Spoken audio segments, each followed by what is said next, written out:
Welcome to my YouTube channel. Kung bago ka lang sa channel na to at true-blooded Aldab Nation ka, tama po ang channel na pinuntahan mo. Kaya considering na po kitang bagong subscriber. At huwag mong kalimutan pindutin yung bell para lagi po kang updated sa bagong video na ilalabas ko. Salamat po sa iyong pag-click sa channel na to. Lamig! Malamig, right? Ay ka, ginawa. Lamig? Lamig? Malamig, nag-vlog siya. Hindi ako Reels lang to, lamig. No vloggers, please.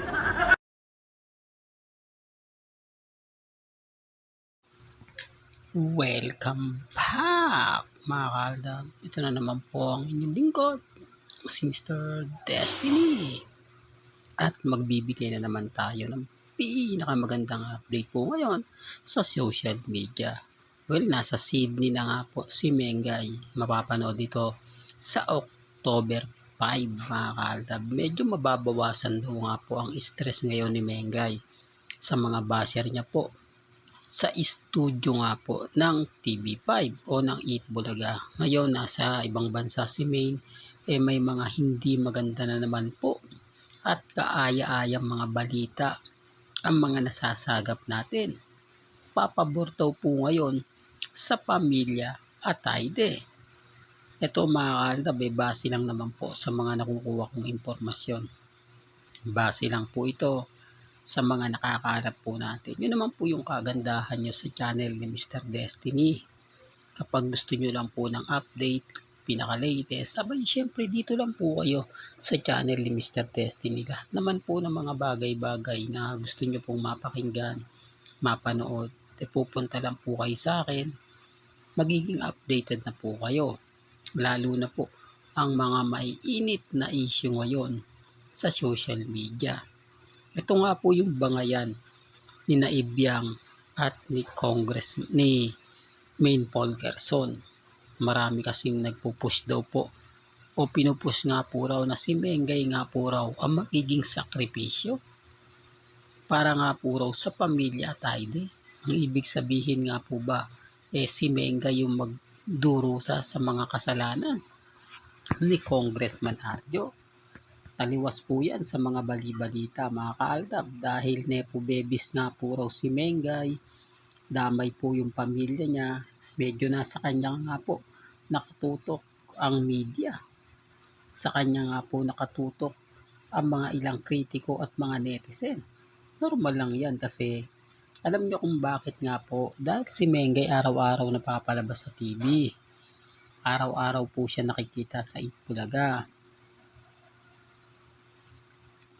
Itong pamilya Atayde, hindi mo na mahagilap. Kahit po sa opisina nila sa District 1, hindi mo na rin po makikita.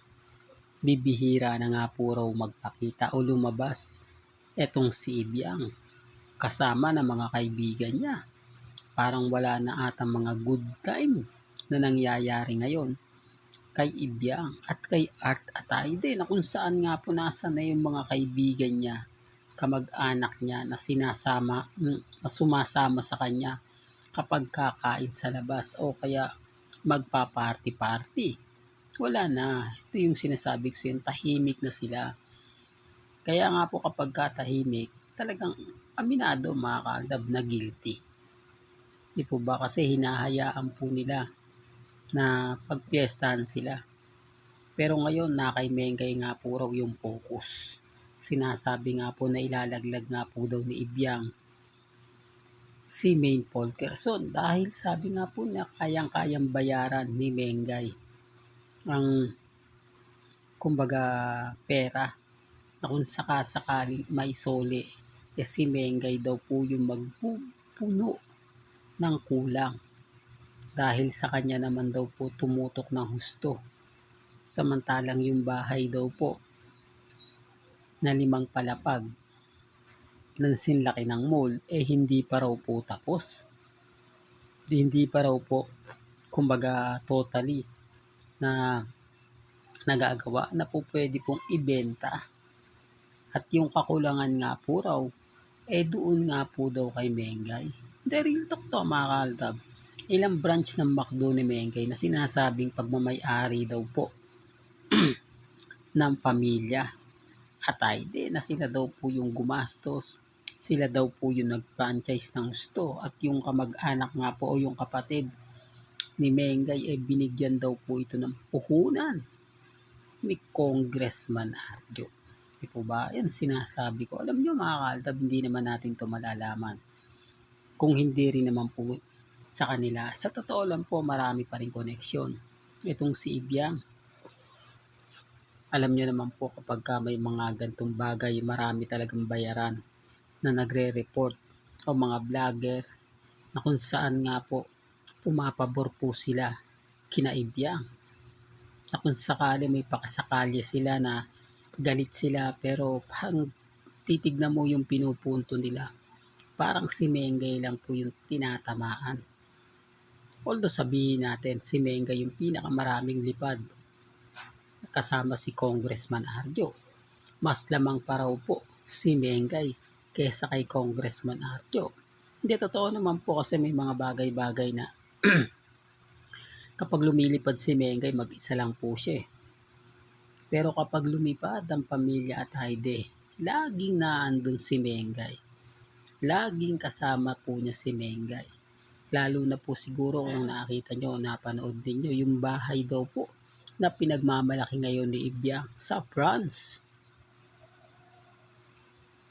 Na binili nila. Gamit daw po ang pera ni Ibiang. Grabe, saan naman po ba kukuha po ng pera si Ibiang pambili nga po ng bahay sa France? Kasi sabi ko nga po sa inyo, nung panahong artista siya, hindi niya po nagawang bumili. Ni hindi nga po yan o bihira nga po daw mag-abroad ang pamilya at Haide. Hindi, totoo yan mga kaaldab.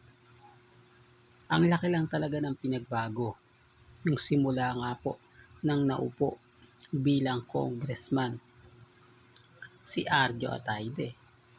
Doon pa lang po mapapaisip na kayo Doon pa lang po masasabi nyo na parang may mali. Parang bigla atang yaman ang pamilya at Haide. Yun ang tinutumbok natin. Na hindi po matumbok ng mga ibang kritiko. Tapos sabi ko nga po sa inyo, kapag si Mengay nga po ang pinaputok nila, syempre lahat po ng mga bagay-bagay babawiin po kay Mengay. Yung mga sinasabing ganito, sinasabing ganyan. Di kawawa naman po si Maine Polgerson. Kaya nga po stressed po yung pamilya ni Mengay. Yan ang sinasabi ko na hindi nyo naiintindihan at nauunawaan. Kasi si Mengay, yung pamilya niya, di po ba, nakakausap din po ng mga malalapit na kamag-anak na malalapit din po sa Aldab Nation. Kaya ang sabi ko sa inyo, hindi ko ito malalaman kung wala rin naman pong nagkukwento sa atin. Kung wala rin po yung mga taong nagmamahal kay Maine Polgerson. Pero ngayon mga kaaldab, dahil nasa Sydney nga po si Mengay, kahit papaano mapabawasan po yung stress niya. Kaya lang, yun nga bali-balita, may hindi maganda nga po na ginagawa po sila. Ginagawa na kung saan nga po mga kaaldab, si Ibiang nagpapakalat po ng maling impormasyon. Bagay, normal na lang po yan. Kasi kailangan po talaga nilang isalba sa matinding kahihiyan si Congressman Arjo. Bilyon po ang nanakaw. Hindi po 50 million lang. Yan base po sa mga nakakalap nating impormasyon. Kaya po pala nagsampa na ng kaso ang mga taga-QC.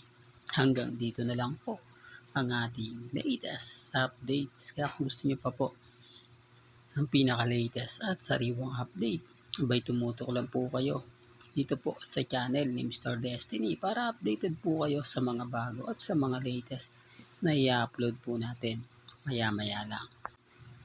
Kaya kung bago ka lang sa channel na to at isa kang true-blooded Aldab Nation na nagmamahal kina Mengge at Tisoy, tama po ang channel na pinuntahan mo. Kaya consider na po kitang bagong subscriber. At huwag mo kalimutang i-share ang mga video po natin sa mga mamis, sa mga titas, at sa mga senior. Hanggang sa muli, salamat po sa panonood at pakikinig.